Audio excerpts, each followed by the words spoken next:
valid question that has come up a lot is whether or not it's legal for public school teachers to go on strike.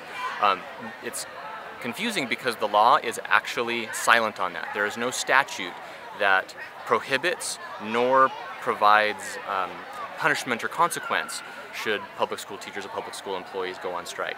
There is some statute, this is what confuses people sometimes, there's some statute around state employees and state level government employees going on strike, and that's often gets conflated with public school employees. So technically it's not illegal, the law is mute, it's silent on the matter of teacher strikes. In terms of the ripple effect on the community, we love the children of this community and the parents of this community and everything about this community, and we want to do everything we can to avoid any kind of negative ripple effect. In terms of the service that we provide to students, one way to think of any days lost to strike, should that happen, any student days, is that they're actually treated just like weather makeup days in the state of Washington. Students are guaranteed a minimum of 180 days of public education. And so, should for some reason we not start on September 4th, then that day that students don't attend would be treated like an inclement weather day. And those are already built into our schedule in the event of a snow event. And so the students will still get their 180 days. The soon-to-be graduating seniors from Hayes Freedom and CHS will still get the hours that are required for graduation. In terms of for employees, there's a variety of different effects depending on what classification the other employees are. So we have some employees who are year-round employees. In that case, they have a few options. Many of them will still be coming to work. We have many employees that directly support students, like our para-educators and those that work in the cafeteria and some of our other staff that are vital to the operations of our schools. In a way, their calendar shifts with the students because they are charged with serving students. So if there are not students present, then they wouldn't be working.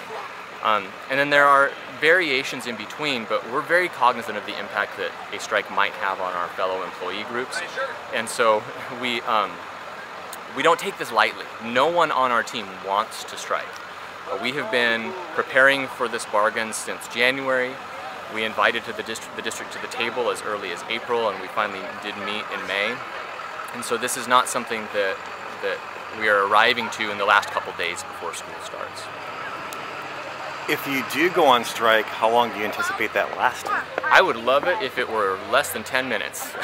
Because the idea is that while the staff was on strike, the bargaining team's continuing to negotiate and trying to find a solution. When we think about the strikes that have occurred in the state of Washington, the longest one that I'm aware of in recent years was up in Marysville that lasted a few weeks. There was a Seattle work stoppage 2 or 3 years ago that lasted, I think, 5 days, 4 or 5 days.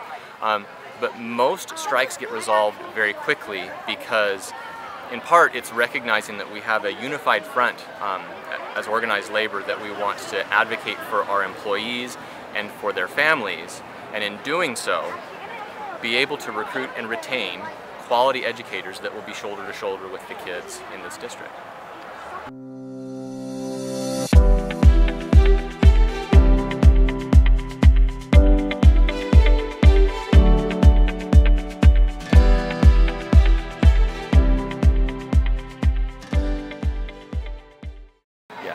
So one of the things that our team really recognizes is the very tight constraints that our district faces with the loss of levy and the loss of local levy and the changes in the way that the state funds public education, particularly teacher salaries.